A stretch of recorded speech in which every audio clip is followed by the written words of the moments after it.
En 1856, dans les registres d'une plantation de Géorgie, une enfant morte fut rayée des archives mortuaires et réinscrite parmi les vivants.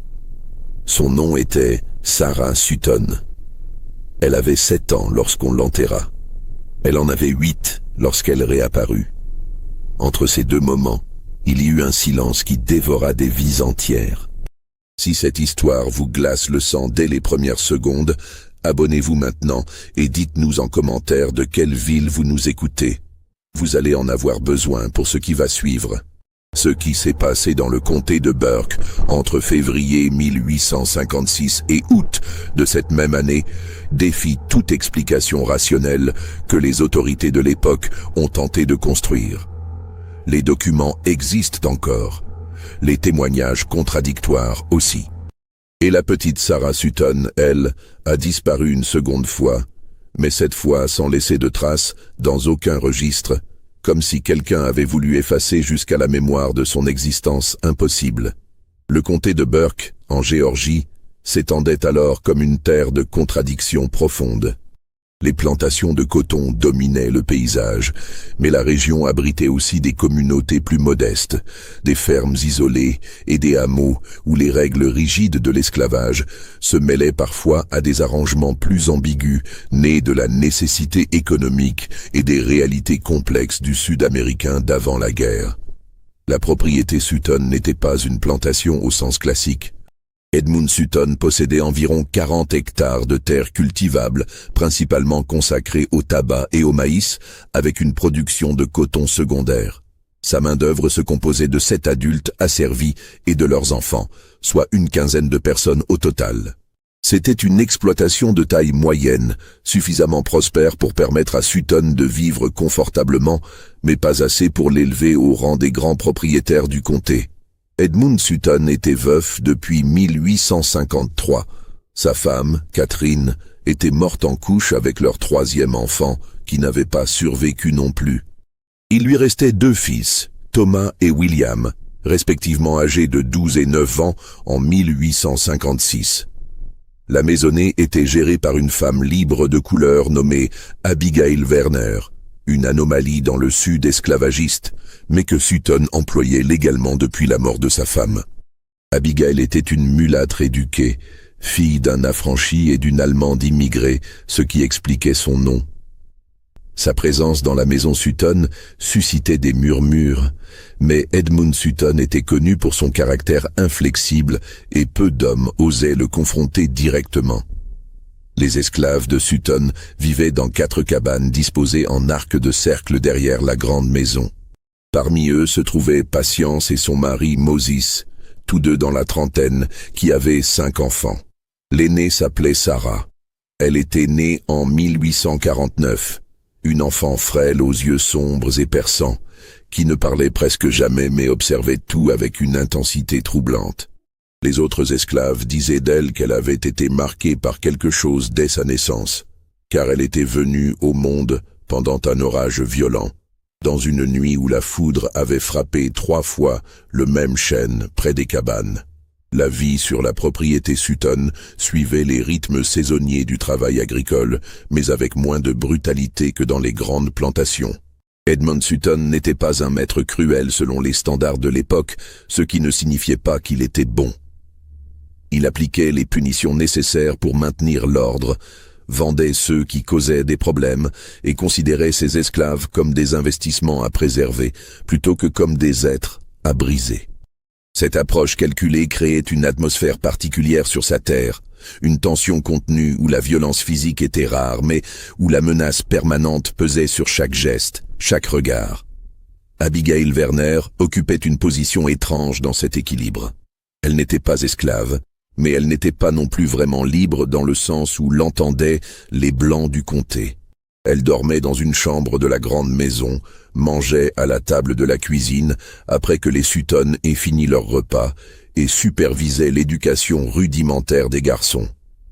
Elle avait aussi un rôle informel auprès des esclaves, servant parfois d'intermédiaire entre eux et le maître, soignant les malades avec ses connaissances en herboristerie.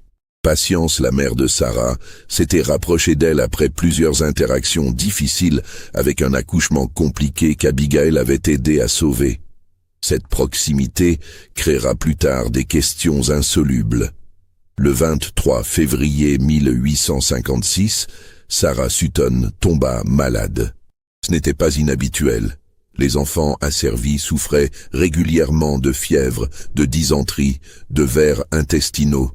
Mais la maladie de Sarah progressa avec une rapidité alarmante. En 3 jours, elle passa d'une simple fièvre à un état de délire complet. Elle ne reconnaissait plus personne, hurlait des mots incompréhensibles, se débattait violemment lorsqu'on tentait de lui faire boire de l'eau. Son corps brûlait au toucher. Abigail Werner essaya tous les remèdes qu'elle connaissait. Décoction d'écorce de saule blanc, compresse froide, lavement à base de plantes. Rien ne fonctionnait. Le docteur Nathaniel Hargrave, le seul médecin du district, fut appelé le 25 février. C'était un homme dans la cinquantaine, formé dans une école de médecine du Maryland, qui traitait aussi bien les blancs que les esclaves lorsque les propriétaires acceptaient de payer ses honoraires. Il examina Sarah pendant près d'1 heure, prit son pouls, écouta sa respiration, observa ses yeux révulsés. Son diagnostic fut brutal. Fièvre cérébrale. Une inflammation du cerveau, probablement causée par une infection. Dans 90% des cas chez les enfants de cet âge, dit-il à Edmund Sutton, la mort survenait en moins d'1 semaine. Il prescrivit des saignées pour tenter d'évacuer les humeurs corrompues, mais son ton indiquait clairement qu'il n'y croyait pas. Il factura $2 pour la consultation et repartit en recommandant de garder l'enfant au frais et de prier. Sarah mourut dans la nuit du 27 février. Ce fut Patience qui découvrit son corps à l'aube, raidi et froid dans la paillasse qu'elle partageait. Ses yeux étaient ouverts, fixant le plafond de planches disjointes. Patience ne pleura pas immédiatement. Elle resta assise près du petit corps pendant presque 1 heure, tenant sa main glacée avant que Moses n'entre et ne comprenne. Alors seulement, elle laissa échapper un son, un gémissement sourd et continu qui fit accourir les autres esclaves. Edmund Sutton fit enregistrer le décès dans son registre personnel le jour même. Il nota « Sarah, fille de Patience et Moses, décédée le 27 février 1856, âge 7 ans, cause fièvre cérébrale, valeur estimée $75. » Ce registre existe encore aujourd'hui dans les archives du comté de Burke, et cette ligne y figure toujours avec une annotation marginale en encre différente, ajoutée plus tard, qui dit simplement « Erreur, voire août ». L'enterrement eut lieu le 28 février, dans le petit cimetière non marqué derrière les cabanes des esclaves, un lopin de terre où les corps étaient disposés sans pierre tombale, parfois sans cercueil. Mais Edmund Sutton, dans un geste qu'on pourrait interpréter comme de la décence ou comme de la superstition, autorisa que Sarah soit enterrée dans une caisse en bois que Moses avait construite lui-même. 6 personnes assistèrent à la mise en terre. Patience, Moses, leurs 4 autres enfants et Abigail Werner qui était venue malgré les regards désapprobateurs que cela pourrait susciter. Il n'y eut pas de prêtre. Les esclaves de Sutton n'avaient pas le droit de tenir des assemblées religieuses formelles. Moses récita quelques versets de la Bible qu'il connaissait par cœur, appris lors de sermons entendus en ville. Patience déposa dans la caisse, avant qu'on la referme, un petit paquet de tissus contenant des objets que personne d'autre ne vit. La tombe fut comblée à la pelle et chacun retourna à ses tâches. La vie continua. La mort d'un enfant esclave n'était pas un événement qui arrêtait le cours des choses. Mais 3 jours après l'enterrement, Patience retourna seule à la tombe pendant la nuit. Elle ne dit à personne pourquoi. Moses la trouva au petit matin, agenouillée dans la terre meuble, les mains ensanglantées. Elle avait creusé, pas profondément, peut-être quelques pouces, avant de s'arrêter brusquement et de rester là, pétrifiée. Lorsque Moses lui demanda ce qu'elle faisait, elle ne répondit pas. Elle se laissa ramener à la cabane, se lava les mains dans le seau d'eau froide et n'en parla jamais. Mais elle ne retourna plus jamais à la tombe. Les semaines qui suivirent la mort de Sarah furent marquées par un changement subtil dans l'atmosphère de la propriété Sutton. Ce n'était rien de quantifiable, rien qu'on puisse mettre en mots précis, mais tous ceux qui vivaient là le ressentirent. Une tension sourde, comme si l'air lui-même était devenu plus lourd. Patience changea. Elle, qui avait toujours été une travailleuse silencieuse et efficace, devint encore plus muette, accomplissant ses tâches avec une précision mécanique qui inquiétait Moses. Elle ne parlait presque plus, même à lui, même à leurs autres enfants. La nuit, elle restait éveillée pendant des heures, les yeux ouverts dans l'obscurité, et lorsque Moses lui touchait l'épaule pour la réconforter, elle sursautait comme si elle était ailleurs et qu'il venait de la ramener brutalement. Abigail Werner remarqua aussi le changement. Elle tenta à plusieurs reprises de parler à Patience, lui apportant des tisanes calmantes, s'asseyant avec elle pendant les pauses du midi, mais Patience la regardait avec une expression indéchiffrable, ni hostile ni amicale, simplement vide. Abigail finit par espacer ses visites, troublée par quelque chose qu'elle ne parvenait pas à identifier. Mars passa, puis avril. Le printemps transforma les champs en un océan de pousses vertes. Le travail s'intensifia avec les plantations. Edmund Sutton engagea 2 hommes supplémentaires pour la saison, des esclaves loués à un propriétaire voisin, comme c'était souvent le cas. La vie suivait son cours immuable. Mais le 12 mai, quelque chose se produisit qui brisa cette routine. Ce matin-là, un des fils Sutton, William, jouait près des dépendances lorsqu'il entendit un bruit étrange venant du poulailler. Un grattement persistant, comme si quelque chose essayait d'entrer. Il s'approcha prudemment, s'attendant à trouver un renard ou un raton laveur, et découvrit à la place une petite fille accroupie contre le mur extérieur du poulailler, les vêtements en lambeaux, couverte de terre et d'égratignures. Elle leva les yeux vers lui, et William Sutton, âgé de 9 ans, poussa un cri qui alerta toute la maisonnée. C'était Sarah. Ou plutôt, c'était une enfant qui ressemblait exactement à Sarah Sutton, celle qu'on avait enterrée 74 jours plus tôt. Si votre sang vient de se glacer, laissez un like maintenant et dites-nous ce que vous pensez qu'il s'est vraiment passé. Parce que ce qui va suivre défie toute logique. Edmund Sutton fut le premier adulte à atteindre le poulailler. Il trouva son fils en état de choc, pointant du doigt la petite fille qui s'était maintenant recroquevillée encore plus contre le mur, tremblante et silencieuse. Sutton s'approcha lentement, comme on s'approche d'un animal sauvage, et lorsqu'il fut assez près pour voir son visage clairement, il s'immobilisa complètement. Les traits étaient identiques. La forme du visage, les yeux sombres et enfoncés, la petite cicatrice sur le sourcil gauche que Sarah s'était faite en tombant 2 ans auparavant. Même la manière dont elle se tenait, les genoux repliés contre la poitrine, les bras enroulés autour, c'était exactement la posture que Sarah adoptait quand elle avait peur. Abigail Werner arriva ensuite, suivie de Thomas, l'aîné des Sutton. Puis Moses, qui avait entendu le cri depuis les champs et avait couru aussi vite que ses jambes le lui permettaient. Lorsqu'il vit l'enfant, il s'arrêta net, la bouche ouverte, incapable de formuler un son. Personne ne parla pendant ce qui sembla être une éternité. Ils formaient un demi-cercle autour de la petite fille terrifiée, tous figés dans une incompréhension totale. Ce fut Abigail qui bougea la première. Elle s'agenouilla lentement à quelques pas de l'enfant et lui parla d'une voix douce, comme elle l'aurait fait avec n'importe quel enfant effrayé. « Tu as faim ?» La petite fille ne répondit pas, mais ses yeux se posèrent sur Abigail avec une intensité qui la fit frissonner. Edmund Sutton retrouva sa voix. « Moses, va chercher Patience. Maintenant. » Moses partit en courant. Les minutes qui suivirent furent étranges et silencieuses.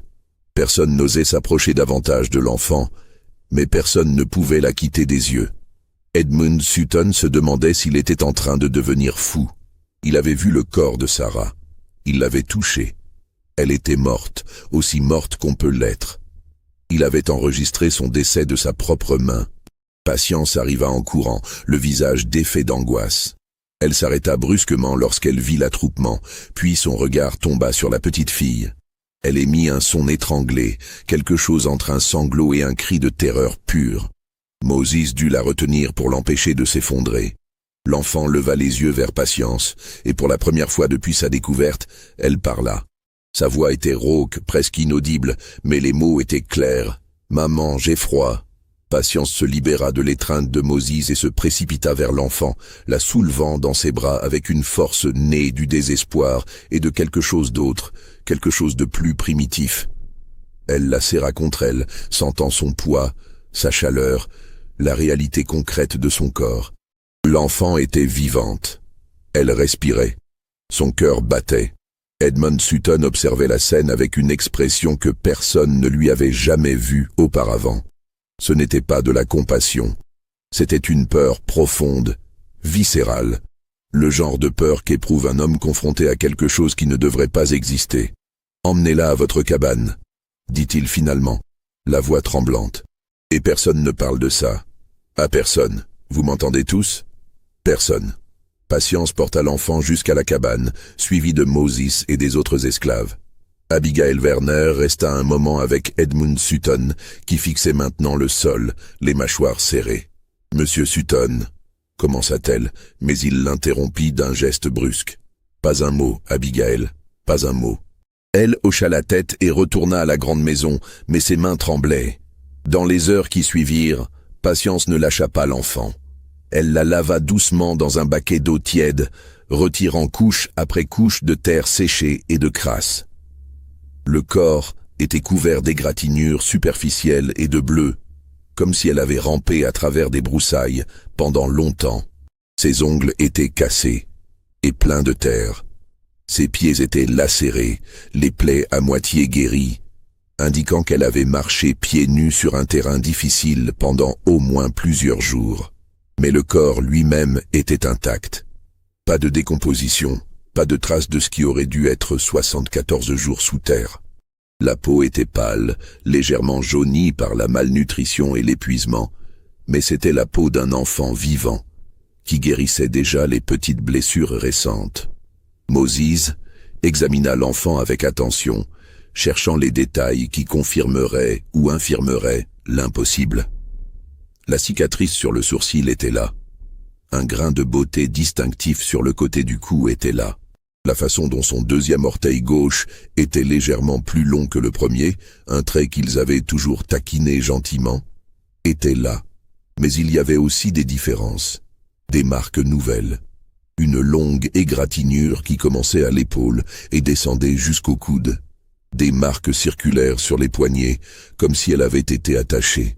Et quelque chose d'autre, quelque chose de plus subtil dans ses yeux, dans sa manière de regarder autour d'elle avec une méfiance absolue. L'enfant ne parla presque pas pendant les premières heures. Elle mangea le pain et les haricots que Patience lui donna avec une avidité animale, comme si elle n'avait pas mangé depuis des jours. Puis, elle s'endormit soudainement, épuisée, roulée en boule sur la paillasse. Edmund Sutton envoya William chercher le docteur Hargrave en milieu d'après-midi avec des instructions strictes de ne donner aucun détail, juste de dire qu'une enfant malade avait besoin d'être examinée. Hargrave arriva 1 heure plus tard, intrigué mais pas particulièrement alarmé. Il était habitué aux urgences vagues dans les propriétés isolées. Lorsqu'il entra dans la cabane de Patience et Moses et vit l'enfant endormi, il fronça les sourcils. « C'est l'enfant malade ?» demanda-t-il. Edmund Sutton, qui l'avait accompagné, hocha la tête. Hargrave s'agenouilla et commença son examen, vérifiant le pouls, la respiration, les réflexes. Il retourna délicatement les paumes pour examiner les égratignures, souleva les paupières pour observer les yeux. Après plusieurs minutes, il se redressa et regarda Edmund Sutton avec perplexité. Cet enfant souffre de malnutrition et d'épuisement, mais rien de plus grave. Elle a besoin de repos et de nourriture adéquate. Elle devrait se rétablir complètement en quelques semaines. Il marqua une pause. « Pourquoi m'avoir fait venir pour ça ?» Edmund Sutton le guida hors de la cabane, loin des oreilles indiscrètes.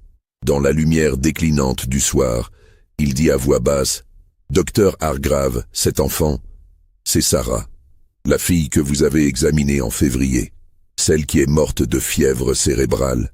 Celle que j'ai enterrée. » Nathaniel Hargrave le regarda longuement. son expression passant de la confusion à l'incrédulité, puis à quelque chose qui ressemblait à de l'irritation. « Monsieur Sutton, je comprends que la perte d'un enfant peut être traumatisante, même pour un esclave. Mais vous devez vous ressaisir. Cet enfant n'est manifestement pas morte. Si c'est bien la même fille, alors elle ne l'a jamais été. J'ai vu le corps, insista Edmund. Je l'ai touchée. Elle était froide et raide. Alors, c'était une autre enfant, répondit Hargrave fermement. Ou bien vous vous êtes trompé. La fièvre cérébrale peut provoquer des états cataleptiques qui ressemblent à la mort. Si vous l'avez enterrée prématurément, elle a peut-être repris conscience et s'est extraite de la tombe. C'est rare, mais documenté. Edmund Sutton secoua la tête lentement. La tombe n'a pas été dérangée. Allez vérifier, dit Hargrave, sa patience s'amenuisant. Il ramassa sa sacoche. Je vous facture $3 pour le déplacement et l'examen. Cet enfant vivra. C'est tout ce que je peux vous dire. Il partit, laissant Edmund Sutton debout dans la pénombre naissante, aux prises avec une réalité qui refusait de prendre un sens cohérent. Cette nuit-là, après que tous les esclaves furent couchés, Edmund Sutton prit une lanterne et une pelle, et se dirigea seul vers le petit cimetière derrière les cabanes. Moses, qui ne dormait pas, le vit partir depuis la fenêtre de sa cabane, mais n'intervint pas. Il resta assis sur le bord de la paillasse, tenant la main de Patience qui était éveillée elle aussi, les yeux fixés sur l'enfant endormi près d'eux. Edmund Sutton trouva la tombe facilement.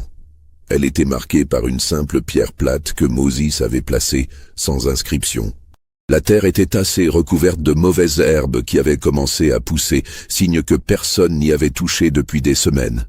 Il planta sa pelle dans le sol et commença à creuser. Il lui fallut plus d'1 heure pour atteindre la caisse. Le bois était humide et gonflé par l'humidité du sol, mais intact. Aucune trace d'effraction, aucun signe qu'il ait été ouvert puis refermé. Edmund Sutton sentit sa gorge se serrer. Il posa la lanterne de façon à éclairer le fond du trou, saisit le couvercle de la caisse et le força. Le bois céda avec un craquement sourd. Edmund Sutton souleva la lanterne et regarda à l'intérieur. La caisse était vide. Pas de corps, pas d'os, pas de vêtements décomposés, pas même le petit paquet de tissu que Patience avait déposé. Rien. Juste du bois humide et de la terre qui s'était infiltrée par les interstices. Edmund Sutton resta immobile pendant plusieurs minutes, la lanterne tremblante dans sa main. Puis, il referma violemment le couvercle, combla le trou avec des gestes saccadés et frénétiques et retourna à la grande maison sans regarder en arrière. Il ne parla jamais de ce qu'il avait trouvé, ou plutôt de ce qu'il n'avait pas trouvé. Les jours suivants furent tendus et étranges. L'enfant se rétablit progressivement, reprenant des forces, commençant à manger normalement, à marcher, à interagir timidement avec ses frères et sœurs. Mais elle ne parlait presque pas. Et lorsqu'on lui posait des questions sur où elle avait été, elle secouait la tête ou regardait ailleurs, comme si elle ne comprenait pas ou ne voulait pas répondre. Patience et Moses ne la quittaient pas des yeux.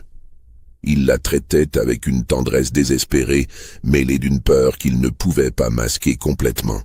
Les autres esclaves de la propriété gardèrent leur distance, mal à l'aise, sans savoir exactement pourquoi.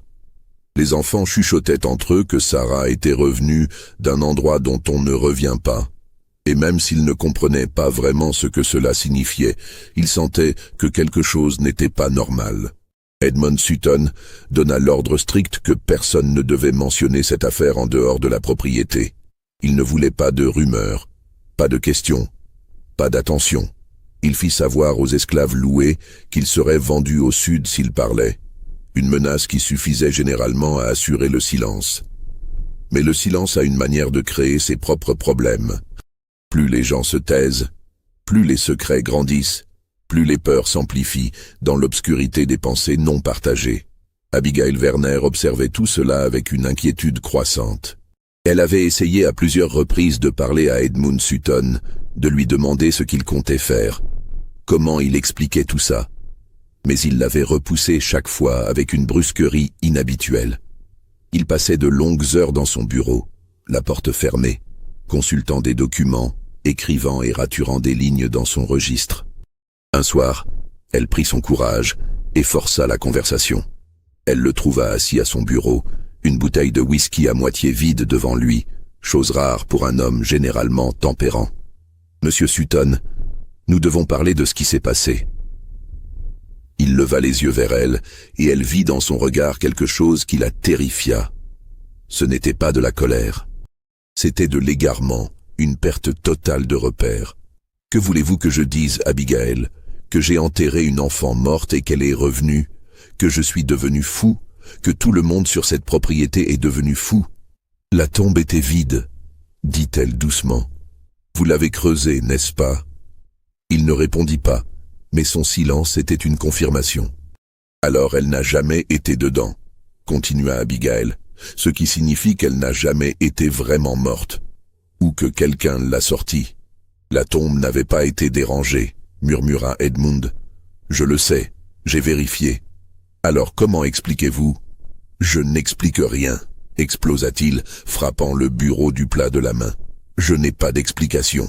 Et c'est précisément pour ça que personne ne doit savoir. » Abigail recula d'un pas, choquée par son éclat. Edmund Sutton se passa les mains sur le visage, respirant profondément pour se calmer. Quand il reprit la parole, sa voix était basse et contrôlée. « Si cette histoire sort, Abigail, si les gens apprennent qu'une enfant esclave est sortie de sa tombe sur ma propriété, vous savez ce qui va se passer? Les prêcheurs vont venir hurler sur mes terres, les curieux vont affluer, les autorités vont peut-être s'en mêler, et moi je serai l'homme qui a perdu l'esprit, ou pire, celui dont la propriété est maudite. Je ne peux pas me permettre ça. Et l'enfant? Que comptez-vous faire d'elle? Rien, dit-il fermement. Elle est vivante, elle appartient toujours à Patience et Moses. Elle travaillera quand elle sera assez grande. C'est tout. La seule chose qui a changé, c'est qu'elle n'est pas morte. L'enregistrement dans le registre était une erreur. Voilà tout. Abigail hocha lentement la tête. Mais elle savait que ce n'était pas tout. Loin de là. Il fallut 3 semaines avant que Sarah commence à parler un peu plus. Ce fut Abigail qui réussit à établir une connexion. Elle lui apportait de la nourriture, des morceaux de sucre, des rubans. Elle s'asseyait près d'elle sans poser de questions, laissant l'enfant venir à elle. Un après-midi, l'enfant parla soudainement. J'étais dans le noir. Abigail se tourna lentement. Dans le noir où? Je sais pas. Tout était noir et froid. J'avais peur. Et ensuite, l'enfant fronça les sourcils. Quelqu'un m'a prise. Il m'a portée. Il faisait encore noir mais différent. Avec des bruits, des oiseaux. Qui t'a prise? Je sais pas. Je voyais rien, juste des mains, grandes et dures. Où t'a-t-il emmené? Loin. On a marché longtemps. Il me portait quand j'étais trop fatigué. Il m'a laissé, dans une cabane, avec d'autres gens. Abigail sentit son cœur s'accélérer. Qui? L'enfant secoua la tête. Je sais pas. Il parlait bizarrement. Il y avait une dame qui m'a donné à manger. Et puis j'ai dormi longtemps. Quand je me suis réveillé, j'étais toute seule dans la forêt. J'ai marché. J'avais faim. J'ai vu notre maison. Alors je suis revenu. Abigail absorba ces informations. Rien n'avait de sens. Si quelqu'un avait sorti Sarah, pourquoi? Pour l'emmener dans une cabane? Et pourquoi la laisser ensuite dans la forêt? Sarah, tu te souviens d'avoir été malade? Avant? L'enfant la regarda avec des yeux vides. Non, je me rappelle juste le noir. Abigail rapporta cette conversation à Edmund Sutton. Des mains dures, une cabane, d'autres gens. Elle délire. Ou elle dit la vérité. Peut-être que quelqu'un l'a sortie de la tombe, qu'elle n'était pas morte, juste cataleptique, et que quelqu'un l'a entendue et l'a sortie. Qui? Et pourquoi ne pas la ramener ici? Abigail hésita. Il y a des rumeurs, sur des réseaux, des gens qui aident les esclaves à fuir vers le nord. Edmund la regarda avec incrédulité mêlée de colère. Vous pensez que quelqu'un a essayé de faire passer Sarah par le chemin de fer clandestin? Une enfant de 7 ans, à moitié morte? Si c'est ça, alors ils ont échoué. Ou elle s'est échappée. Edmund se leva brusquement et marcha jusqu'à la fenêtre. Si quelqu'un est entré sur ma propriété, a profané une tombe, a volé un corps, c'est un crime. Je devrais alerter le shérif. Et dire quoi? Qu'on vous a volé une enfant morte qui est maintenant vivante? Le shérif va vous rire au nez. Edmund se retourna. Il était pris au piège dans une situation impossible. Il y a une autre possibilité. Que ce n'est pas Sarah. Edmund la regarda fixement. Quoi? Que c'est une autre enfant. Qui lui ressemble? Patience la reconnaît. Une mère reconnaît son enfant. Et ce corps, les cicatrices, les marques, c'est elle. Alors comment expliquez-vous la tombe vide? Il ne répondit pas, parce qu'il n'y avait pas de réponse. Moses menait sa propre investigation silencieuse. Il parlait aux autres esclaves, posait des questions prudentes sur la nuit où Sarah était morte, sur les jours suivants. Un esclave loué nommé Isaac lui raconta une histoire étrange. Quelques semaines avant la mort de Sarah, il avait vu un homme blanc qu'il ne connaissait pas rôder près de la limite de la propriété, observant les cabanes avec une longue vue. Isaac ne l'avait signalé à personne, pensant que c'était peut-être un arpenteur. Mais maintenant, il trouvait ça étrange. Grand, maigre, portant un chapeau noir. Ça ne correspondait à personne que Moses connaissait. Mais ça plantait une graine troublante. Quelqu'un surveillait la propriété. Il parla aussi avec patience sur pourquoi elle était retournée à la tombe 3 jours après l'enterrement. Elle admit finalement « J'ai entendu quelque chose, cette nuit-là, comme un gémissement venant de dehors. Je n'arrivais pas à m'en débarrasser. L'idée que peut-être elle n'était pas vraiment partie. Alors je suis allé vérifier. Et tu as creusé? Juste un peu. Puis j'ai eu trop peur de ce que je pourrais trouver. Alors je me suis arrêté. Tu ne l'as pas ouverte, la caisse? Non, j'en ai pas eu le courage. Moses la croyait. Il connaissait sa peur des morts, sa conviction qu'il ne fallait jamais déranger ceux qui étaient partis. Moses décida de prendre un risque. Une nuit, alors qu'Edmund était parti en ville, il retourna à la tombe. Il creusa jusqu'à la caisse. Il l'ouvrit avec des mains tremblantes, vide. Mais Moses remarqua quelque chose. Les planches du fond avaient des marques étranges, comme si quelque chose de lourd les avait pressées puis relâchées. Et il y avait des fibres de tissu coincées entre 2 planches. Moses prit les fibres, referma la tombe et retourna à sa cabane. C'était du coton, mais pas le tissu grossier des esclaves. C'était plus fin, plus tissé serré, le genre de tissu des chemises blanches. Cela suggérait que quelqu'un qui n'était probablement pas un esclave, avait ouvert cette caisse. 3 semaines après la réapparition, un événement intensifia le mystère. C'était une nuit sans lune. Moses fut réveillé par un caillou frappant le volet. En ouvrant, il trouva un homme debout à quelques mètres. L'homme leva une main en paix. « Je ne vais pas te faire de mal. J'ai besoin de parler de l'enfant. Qui êtes-vous? Quelqu'un qui a essayé de l'aider. Vous êtes celui qui l'a prise? » L'homme hocha la tête. « Je l'ai sortie de la tombe. Elle vivait encore. Faiblement, mais elle vivait. Je l'ai emmenée vers le nord, vers un refuge. Mais elle était trop malade. Ils ont eu peur. Ils l'ont laissée dans les bois, assez près pour qu'elle retrouve son chemin. » Moses serra les poings. « Vous l'avez abandonnée. Je n'ai pas eu le choix.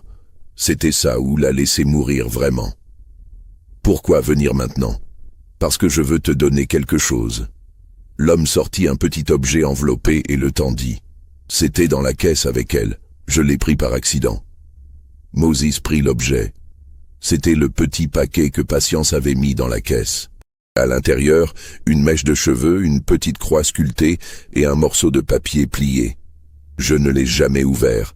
L'homme recula dans l'ombre. Je ne reviendrai pas. Prends soin de l'enfant.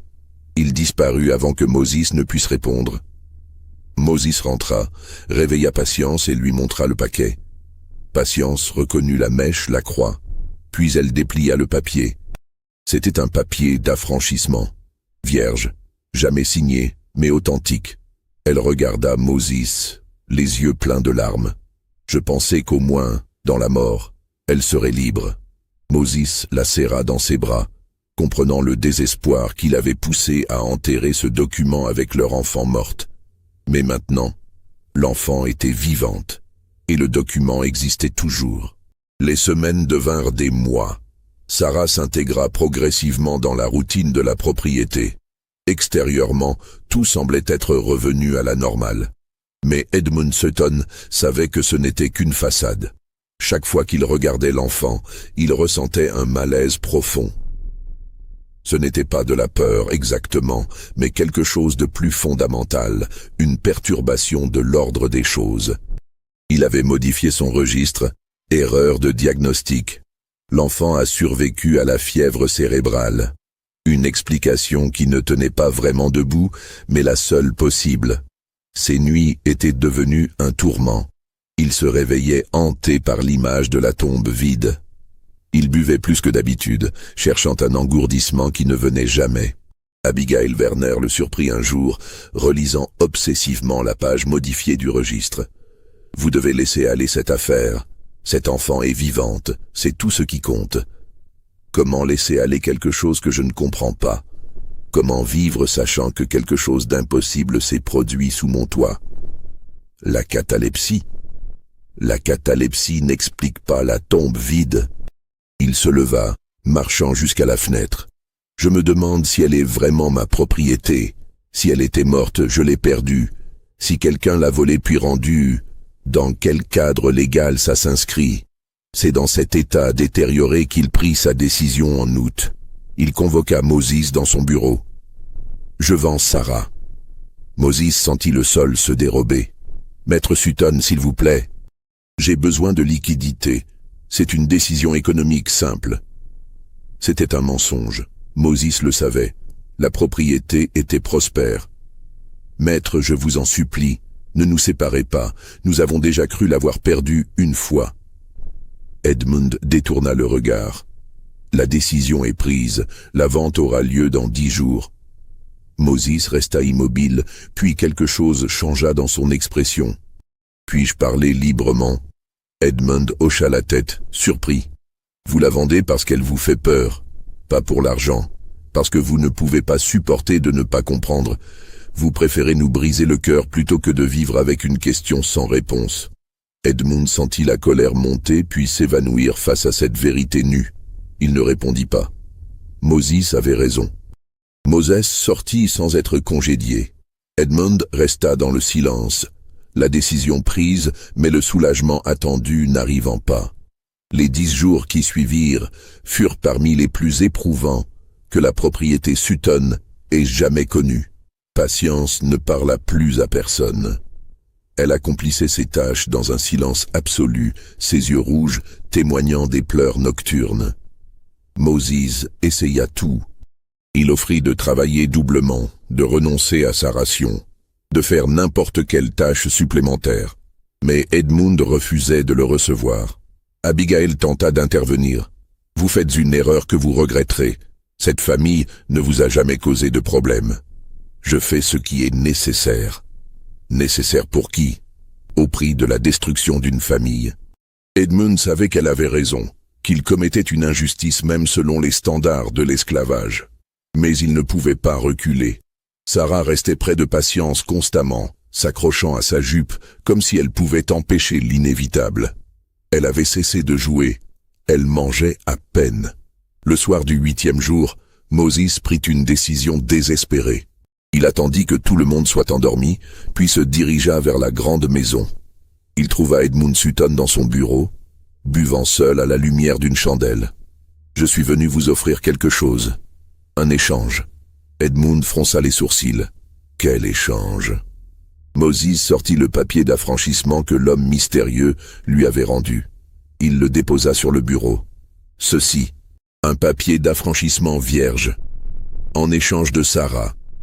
Ne la vendez pas. » Edmund examina le document.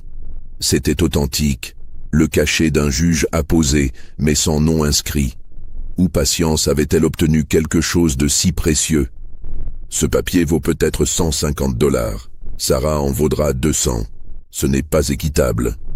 Moses sentit l'espoir mourir, mais Edmund n'avait pas terminé. Mais ce n'est pas vraiment une question d'argent, n'est-ce pas? C'est une question de pouvoir vivre avec ses propres décisions. Il repoussa le papier vers Moses. « Gardez-le, je ne prendrai pas ça, et je ne vendrai pas Sarah. » Moses resta figé, mais à une condition que personne ne parle jamais de ce qui s'est passé ce printemps. Cette histoire meurt ici, maintenant. Je vous le promets, sur ma vie. Alors c'est réglé. Demain, tout redevient normal. Moses sortit rapidement, ses jambes tremblant de soulagement.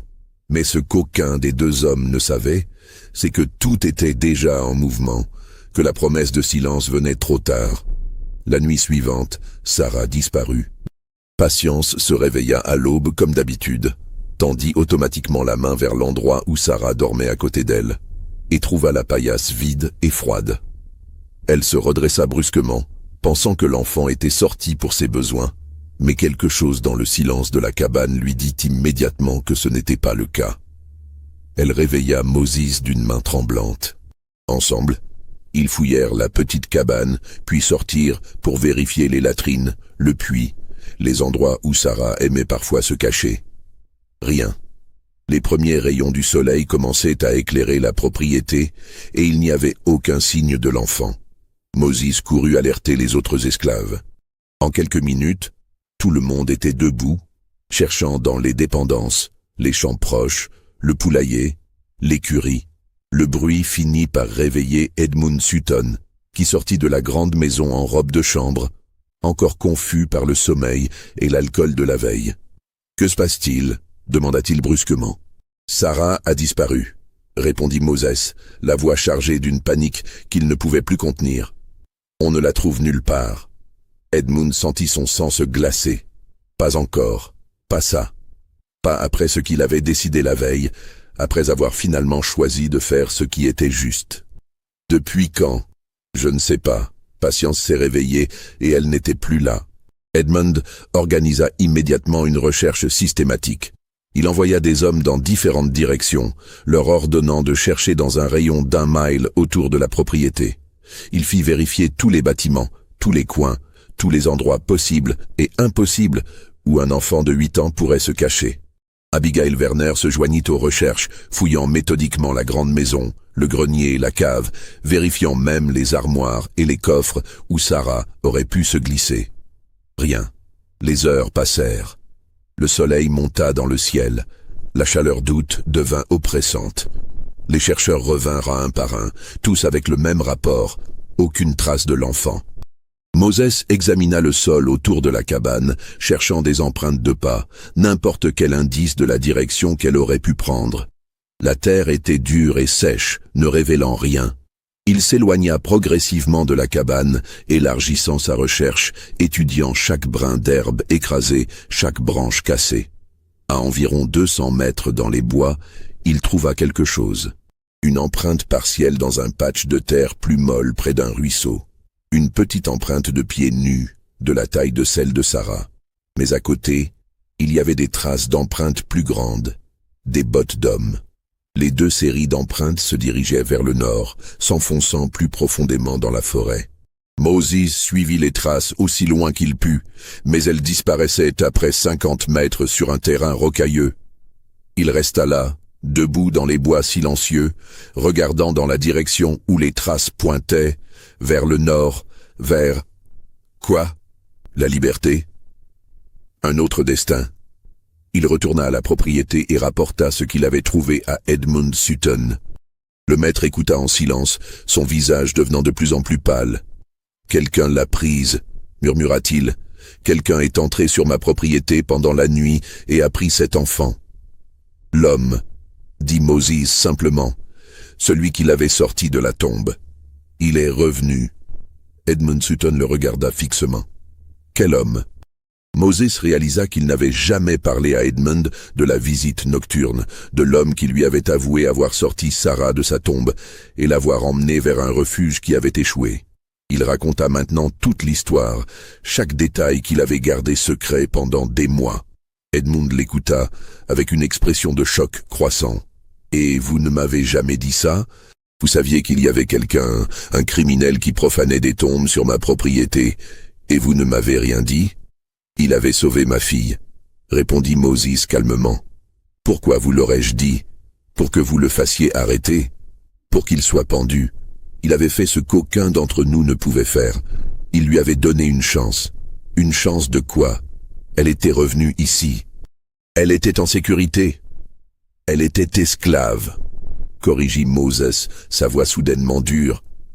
Elle n'a jamais été en sécurité, et maintenant peut-être qu'elle est libre, vraiment libre. Edmund Sutton voulut répondre avec colère, mais les mots moururent dans sa gorge. Il se détourna, regardant vers les bois où sa propriété disparaissait. « Je devrais contacter le shérif, déclarer un vol d'esclaves. »« Vous pourriez ?» dit Moses. « Mais alors il faudra expliquer toute l'histoire. La mort, la tombe vide, la réapparition. Vous voulez vraiment que tout ça devienne public ?» Edmund Sutton resta silencieux pendant un long moment. Puis il secoua lentement la tête. « Non, non, je ne veux pas. » Il se tourna vers Moses. « Retournez à votre cabane. Dites à Patience. Dites-lui que nous avons tout essayé. » Les jours qui suivirent la disparition de Sarah furent marqués par un deuil étrange et complexe. Patience pleurait, mais différemment de la première fois. Ce n'était plus le chagrin absolu de la perte définitive, mais quelque chose de plus nuancé, un mélange de douleur, d'espoir désespéré et de résignation. Moses essayait de la réconforter, avec l'idée que Sarah était peut-être en route vers la liberté, qu'elle était entre les mains de gens qui l'aideraient à atteindre le nord, à vivre une vie qu'il ne pourrait jamais lui donner ici. Mais Patience secouait la tête, incapable d'accepter ce réconfort. « Elle est trop jeune, » répétait-elle. « Trop jeune pour être seule dans le monde, même si ce monde est libre. Elle a besoin de sa mère. Elle a besoin de nous. » Edmund Sutton, quant à lui, se débattait avec ses propres démons. Il avait décidé de ne pas vendre Sarah, et en récompense de cette décision vertueuse, elle lui avait été volée. Il y avait une ironie cruelle dans tout ça qui le rongeait. Avait-il hésité trop longtemps? S'il avait annulé la vente plus tôt, l'homme mystérieux serait-il quand même venu la chercher? Il essaya de modifier à nouveau son registre, de trouver une formulation qui expliquerait la disparition sans révéler toute la vérité. Mais chaque phrase qu'il écrivait semblait révéler plus qu'elle ne cachait. Finalement, il raya simplement la dernière notation et écrivit à la place. Sarah, fille de Patience et Moses, statut inconnu. 3 mots qui contenaient un monde d'ambiguïté. Abigail Werner observait tout cela avec une tristesse profonde. Elle voyait la famille déchirée, le maître tourmenté, les autres esclaves qui regardaient l'endroit vide où Sarah jouait autrefois avec une expression d'inquiétude. Elle savait que cette histoire les marquerait tous pour toujours. Une semaine après la disparition, elle s'assit avec Patience dans la cuisine de la grande maison, un moment rare d'intimité entre une femme libre de couleur et une esclave. Elles ne parlèrent pas pendant longtemps, partageant simplement le silence et le poids de ce qui s'était passé. Finalement, Patience parla. « Vous pensez qu'elle va bien ?»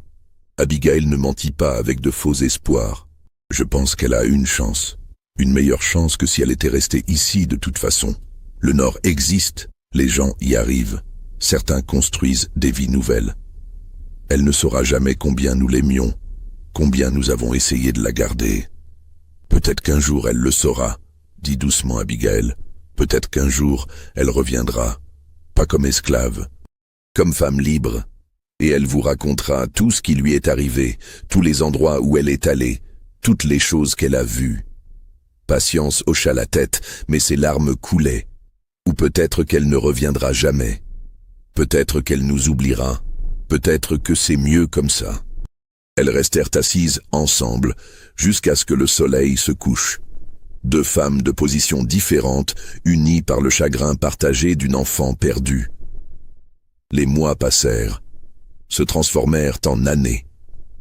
La propriété Sutton continua de fonctionner, mais quelque chose d'essentiel s'était brisé.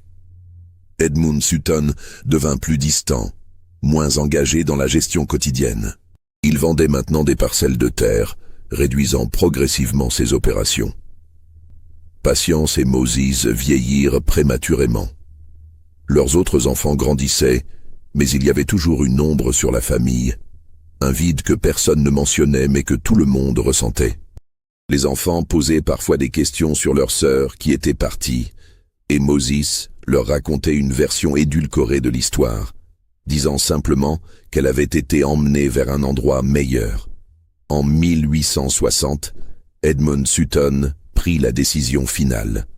Il vendit la propriété et déménagea avec ses fils vers une autre région de Géorgie, cherchant un nouveau départ loin des fantômes qui hantaient cette terre. Le nouveau propriétaire n'acheta pas les esclaves avec la terre, préférant amener sa propre main-d'œuvre. Patience, Moses et leurs enfants furent vendus à un planteur du comté voisin. Avant de partir, Moses retourna une dernière fois au petit cimetière derrière les anciennes cabanes. La tombe de Sarah, celle qui avait été vide, était maintenant envahie par les mauvaises herbes. Il s'agenouilla à côté et déposa quelque chose dans la terre meuble. Le papier d'affranchissement vierge qu'il avait gardé toutes ces années. Le symbole de liberté que Patience avait voulu offrir à leur fille morte et qui était devenu quelque chose d'autre. Un talisman d'espoir pour une fille partie vers un destin inconnu. « Où que tu sois, murmura-t-il, sois libre, sois heureuse. Oublie-nous si tu dois, mais vis pour nous tous. » Il se releva, essuya ses yeux et retourna vers le chariot qui attendait pour les emmener vers leur nouvelle servitude. Il ne regarda pas en arrière.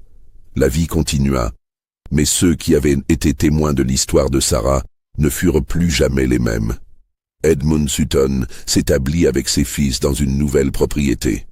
Il ne parla jamais de ce qui s'était passé. Mais tard dans la nuit, ses fils l'entendèrent marcher dans les couloirs, incapable de dormir, hanté par quelque chose qu'ils ne pouvaient pas identifier. En 1863, au plus fort de la guerre civile, Edmund tomba malade. Sur son lit de mort, il appela Thomas et lui tendit le vieux registre. Il y a une ligne là-dedans qui dit « statut inconnu ». Ne cherche jamais à comprendre. Laisse-la inconnue.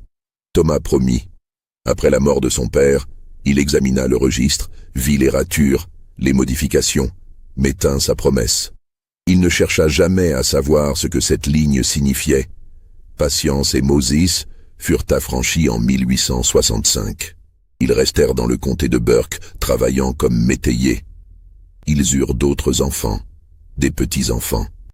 Mais jamais ils ne parlèrent de Sarah. Quand leurs petits-enfants demandaient pourquoi grand-mère Patience devenait triste, Moses disait simplement que c'était de vieux chagrins qu'il valait mieux laisser reposer. En 1882, Patience tomba malade. Elle demanda à Moses de la ramener à l'ancienne propriété Sutton. Ils firent le voyage lentement. Quand ils arrivèrent, les cabanes n'existèrent plus, mais le petit cimetière était toujours là. Patience s'agenouilla près de l'endroit où la tombe de Sarah avait été. Moses s'agenouilla à côté d'elle. Ils restèrent longtemps en silence. « Tu penses qu'elle a eu une bonne vie ?» demanda Patience. « Je pense qu'elle a eu une vie, et que c'est déjà plus que ce que cet endroit lui aurait donné. » Patience mourut 2 semaines plus tard. Abigail Werner vécut jusqu'en 1903. En 1866, 10 ans après les événements, elle écrivit une longue lettre à elle-même, un témoignage de tout ce qu'elle avait vécu. Elle la scella avec instruction de ne jamais l'ouvrir de son vivant. Le docteur Nathaniel Hargrave mourut en 1868. Dans ses carnets, près de la fin, il écrivit « Cas inexpliqué. Patient diagnostiqué mort, ultérieurement retrouvé vivant. Catalepsie ou erreur de diagnostic. Mais la tombe était vide. Comment expliquer la tombe vide? Je ne peux pas. Certains mystères médicaux ne trouvent jamais de résolution. Dans les archives du comté de Burke, il existe toujours un registre avec une ligne étrange. Sarah, fil de Patience, et Moses, statut inconnu. Les historiens locaux qui tombent sur cette notation la trouvent curieuse, mais sans contexte, elle ne signifie pas grand-chose. Juste une enfant esclave, dont le sort final n'a pas été enregistré, ce qui n'était pas inhabituel à l'époque. Ce qu'ils ne savent pas, c'est qu'il existe un autre document, caché dans les papiers personnels d'Abigail Werner, conservé par ses descendants dans une vieille malle dans le Massachusetts. C'est une lettre qu'elle a écrite à elle-même en 1866, 10 ans après les événements, une sorte de témoignage ou de confession. Dans cette lettre, Elle raconte toute l'histoire, de la mort initiale de Sarah à sa réapparition, de la tombe vide aux théories contradictoires, de l'homme mystérieux à la disparition finale. Elle termine avec ces mots: « Je ne sais pas ce qui s'est réellement passé. J'ai envisagé toutes les explications rationnelles. Erreur de diagnostic, catalepsie, profanation de tombe, tentative de fuite par le chemin de fer clandestin, confusion d'identité. » Chacune de ces théories explique certains éléments, mais aucune ne les explique tous. Il y a trop de contradictions, trop d'impossibilités. La seule chose dont je suis certaine, c'est que cet enfant a existé. Je l'ai vu, je l'ai touché, je lui ai parlé. Elle était aussi réelle que n'importe qui. Et puis elle est partie, aussi mystérieusement qu'elle était revenue. Parfois, je me demande si elle est quelque part dans le Nord, vivant sous un autre nom, ayant finalement obtenu la liberté que sa mère avait symboliquement enterrée avec elle. Parfois, je me demande si elle a simplement disparu dans les bois et y est morte seule, sans que personne ne le sache jamais. Et parfois, dans les moments les plus sombres, je me demande si nous n'avons pas tous été témoins de quelque chose qui défie toute explication naturelle, quelque chose que nos esprits rationnels refusent d'accepter. Je ne raconterai jamais cette histoire publiquement. Personne ne me croirait. Mais j'avais besoin de l'écrire, ne serait-ce que pour me prouver à moi-même que je ne l'ai pas imaginé.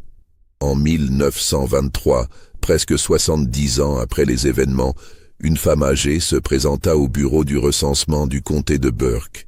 Elle affirmait être une arrière-petite-fille de Moses et Patience, et elle recherchait des informations sur ses ancêtres pour établir un arbre généalogique familial. Le fonctionnaire l'aida à trouver les anciens registres, et ensemble, ils examinèrent les entrées concernant la propriété Sutton. Lorsqu'ils tombèrent sur la ligne « Sarah, statut inconnu », la femme s'arrêta brusquement. « Sarah », murmura-t-elle, « ma grand-mère m'a parlé d'elle. » Le fonctionnaire leva les yeux, intéressé. « Vraiment ? Que disait-elle ? » Que Sarah était sa tante, qu'elle était morte enfant, mais que... La femme hésita, comme si elle n'était pas sûre de vouloir continuer. Que la famille ne parlait jamais d'elle, qu'il y avait un secret terrible concernant sa mort. Quel secret? La femme secoua la tête. Ma grand-mère ne voulait pas dire. Elle disait juste que Sarah était partie 2 fois et que la 2e fois était la vraie. Le fonctionnaire nota cette information avec curiosité, mais ne la poursuivit pas davantage. Ce n'était qu'une vague histoire familiale parmi tant d'autres. Mais il y a un dernier détail que ce fonctionnaire ne découvrit jamais. Dans les affaires personnelles de cette femme, retrouvée après sa mort en 1948, il y avait une vieille photographie. Une daguerréotype jaunie, datant probablement des années 1870 ou 80. Sur la photo, on voyait une femme noire d'âge moyen, debout devant une maison en bois, quelque part dans le nord. Elle regardait l'appareil photo avec une expression sérieuse, comme c'était la coutume à l'époque. Au dos de la photo, écrit à la main d'une écriture tremblante, il y avait juste un nom. Sarah, Philadelphie, 1879. La femme sur la photo avait une petite cicatrice sur le sourcil gauche. Vous venez d'écouter une histoire qui existe dans les marges de l'histoire officielle, dans les espaces où les documents se contredisent et où la vérité devient impossible à démêler. Est-ce que Sarah Sutton est vraiment morte en février 1856? Est-ce qu'elle a été sortie de sa tombe par des abolitionnistes? Est-ce qu'elle a survécu à un diagnostic erroné? Est-ce qu'elle a finalement obtenu sa liberté dans le Nord? Nous ne le saurons probablement jamais avec certitude. Ce que nous savons, c'est que son nom apparaît dans les registres avec la mention « statut inconnu » et que cette ambiguïté a hanté tous ceux qui ont été témoins de son histoire impossible. Si cette histoire vous a glacé le sang et laissé avec plus de questions que de réponses, laissez un commentaire en disant ce que vous pensez qu'il s'est vraiment passé. Abonnez-vous pour découvrir d'autres histoires oubliées et perturbantes de l'histoire. Et partagez cette vidéo avec ceux qui aiment les mystères qui ne peuvent pas être résolus, seulement contemplés dans toute leur troublante étrangeté. Parce qu'au final, peut-être que la vérité la plus terrifiante n'est pas ce qui s'est passé, mais le fait que nous ne pouvons pas le savoir, que certains secrets restent enterrés, même quand ceux qui les portent reviennent d'entre les morts.